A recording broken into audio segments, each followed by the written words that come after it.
Hello friends, myself Professor Patel from LG Institute of Engineering and Technology, Automobile Engineering Department. So we are in continue with subject vehicle dynamics and our first chapter, that is aerodynamics. So in previous lecture we have seen about the dynamic axle load and the equation of motion, that how these equations are going to help to improve our performance of the vehicle. Also we have seen about the dynamic loading condition and different forces and moment applied on my particular vehicle at certain angle like theta angle. So for today's lecture we will see about the main two topics, that are acceleration performance and the second one, that is power limited acceleration and expression for the tractive force. So let us begin with the first topic, that is acceleration performance. Now what do you mean by acceleration? We all know that acceleration means to power, or my engine producing such power that it can transfer to my wheels and my vehicle is in moving condition. So that is called my acceleration. So for that maximum acceleration performance in longitudinal or x direction, the motor vehicle is determined by one or two limits. So we are considering limits, like first is the engine power limit and the second one, that is the traction limit on the drive wheels. Now which limits prevails may depend on the vehicle speed. So at low speed we can consider that tire traction may be the limiting factor. If I'm talking about the low speed, the traction between the tire and road, that is high. So first we can say that that is my limiting factor, while at high speed engine power may account for its limits. So we are considering engine power at high speed to limit its acceleration performance.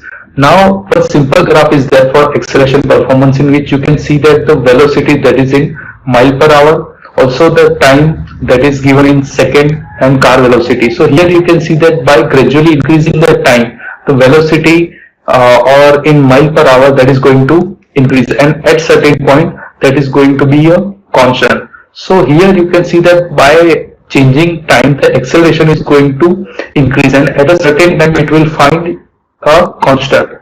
So this is acceleration performance. Now if we are talking about advanced, like let us say power limited acceleration. So now examination of engine characteristics and their interaction through the powertrain. Engine, we can consider that is source of power. Also we can consider that torque and power, that are main two terms if we are talking about the engine. Here one graph is there, that is between gasoline and diesel. So comparing these graphs with respect to torque and power, you will find huge difference between these two engines, like gasoline engine and diesel engine. So in gasoline engine you will find the torque that is going to increase slightly, then remain constant at certain time, and then going to be decreased. While in diesel engine you will find first maximum torque. So that is why we are using diesel engine for heavy load condition, and after certain time the torque is gradually decreasing, but not too much with comparison to petrol. If we are talking about the power, so the power is increasing very much in gasoline engine, while the diesel, the power is limited at certain point. Now if we are talking about specific fuel consumption, the fuel consumption of gasoline, that is very less comparison with diesel. So if I am talking about the diesel or engine comparison, so the source of power, that is engine, that is having main two terms like torque and power, and these two terms are very different in both the cases of gasoline and diesel. So here one example has been given for you, like Chiron, that is having 8-liter engine. It means 1480 horsepower, and the weight of that car is 1995 kg. So after dividing 4400 by 1480, that is horsepower, we will get 3 pound per horsepower, or converting it into kilowatt per kg, we will find 0.5 kilowatt per kg. So we can say that the per kg, the kilowatt produced by the Chiron, that is 0.54. While comparing Mercedes E-Class, we will find that 4-liter engine, or almost half engine, 600 HP and same 2000 kg weight, we will find 7.35 pound per horsepower, or 0.125 kilowatt per kg. So here you can see the difference between the pound per horsepower or kilowatt that is produced per kg by individual cars. Like these are the acceleration performance characteristics for these two cars like Chiron and Mercedes E-Class. Now the power and torque that are related by the speed. So here are basic formulas, like from the Newton's formula you will find that power, that is 0.746 into horsepower, also m into ax, that is equal to fx. Now m, that is the mass of the vehicle, that we all know, that is w by g. Fx, that is the tractive force at driving or driven wheels. Now the drive power, that is tractive force, times the forward speed. Now we will find the acceleration, that is ax term, that is 1 by m into fx, that is 550 into g by v into hp by w, that is foot per second square. So here we are considering g, that is gravitational constant, capital V, that is the forward speed, that is foot per second, hp, that is engine horsepower, and w is the weight. Now, if we are talking about the passenger car or comparing passenger car with the typical heavy truck, we will find 40 pound per HP for passenger cars and 250 pound per HP for typically heavy truck.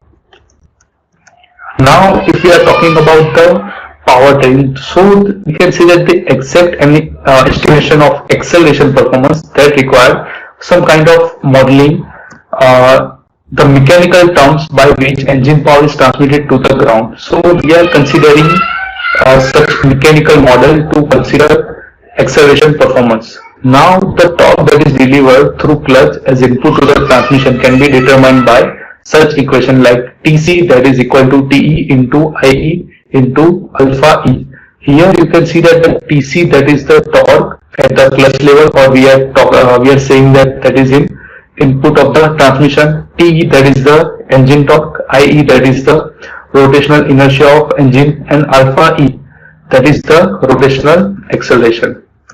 Now the torque delivered at output that is decreased by several losses of gears and shaft. So for that we have an equation like Td, that is the torque output to the drive shaft, and we are taking that Td is equal to Tc minus It into alpha E into Nt. Here Nt, that is the numerical ratio of transmission. Moving further, similarly we can say that the torque delivered to the axles to accelerate the rotating wheels and provide tractive force, that is called Ta, that is equal to Fx into R plus Iw into alpha W. Now from that we can get that Td minus Id into alpha D into Nf. Here Ta, we all know torque on the axles, X, that is tractive force, R, that is radius of wheels, Tw rotational inertia, alpha W rotational acceleration, Id rotational inertia of the drive shaft, alpha, that is rotational acceleration. Now the rotational acceleration of the engine, transmission and driveline are related to that of the wheels by the gear ratio, that is alpha D is equal to Nf into Aw.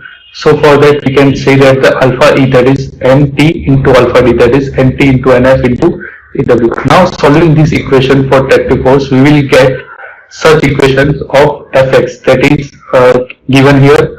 Also the insufficiency due to the mechanical and different losses in the driveline components that gives such fundamentals. Like here we are considering an EF, that is the efficiency. Now that is combined efficiency of transmission and final drive.